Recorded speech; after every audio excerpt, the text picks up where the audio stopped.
le programme économique qui est le sien, c'est-à-dire une immense et inédite baisse des taxes et des impôts qui pèsent sur les Français, sur le travail, sur les entrepreneurs, pour nous permettre d'augmenter les salaires et le pouvoir d'achat. Vous le savez, Sonia Mabrouk, vous m'avez invité suffisamment de fois pour que j'en parle avec... C'était dans mon livre Milieu de cordée, c'est le grand combat, là aussi de ma vie, les classes moyennes et la récompense du travail et la hausse des salaires. Éric Zemmour, c'est le cœur de son programme. Mais à la différence de tous les autres, il ne fait pas semblant et il ne promet pas d'échec sans s'attaquer à la cause. Mais c'est un programme plutôt libéral, alors que Marine Le Pen, sur un même segment politique que vous, incarne davantage, et là c'est pas une opinion, la candidate du pouvoir d'achat. Mais notre différence avec Marine Le Pen, c'est que, bien sûr que Marine Le Pen fait un certain nombre de propositions, d'ailleurs que je soutiens volontiers, mais Marine Le Pen ne dit pas comment elle finance tout ça.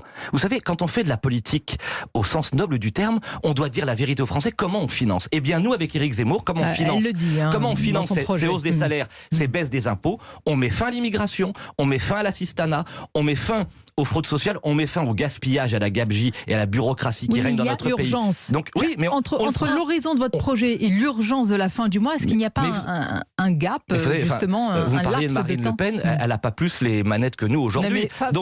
Je lui poserai la même question que vous. Emmanuel Macron, nous lui demandons dès maintenant de changer radicalement de politique. On l'a fait au début de cette émission, puis tout au long de cette campagne, mais que les Français le sachent bien, le 25 avril, s'ils font confiance à Éric Zemmour, nous allons retrouver la voie de l'indépendance, entre autres énergétique de notre pays et de notre souveraineté. Vous l'avez entendu hier, Emmanuel Macron, sur les 4 pactes européens, générationnels, productifs, républicains, d'autres propositions, la suppression de la redevance télé ou autre, j'imagine que sur tout est cela... du vent.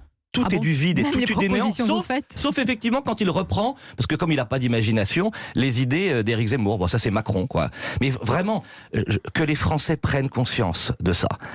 Le 25 avril, le réveil peut être douloureux. Monsieur Pelletier, c'est pas parce que la situation lui profite, parce que dans cette crise, il y a un réflexe légitimiste, que lui en profite. Vous trouvez qu'il en profite pas? Je vous pose la question. Ah mais s'il avait un peu d'honneur vis-à-vis du peuple français et de respect de la démocratie, il accepterait le débat avec ses contradicteurs. Il accepterait qu'on parle de son bilan cataclysmique. Enfin, vous savez, les Français sont lucides, et j'espère en tout cas que ceux qui ne le sont pas encore finiront par ouvrir les yeux dans les 33 jours qui nous séparent du premier tour. Cette élection présidentielle, c'est pas pour 5 jours ou pour 5 mois, c'est pour 5 ans. C'est pour 10 ans, c'est pour 20 ans, c'est pour l'avenir de nos enfants.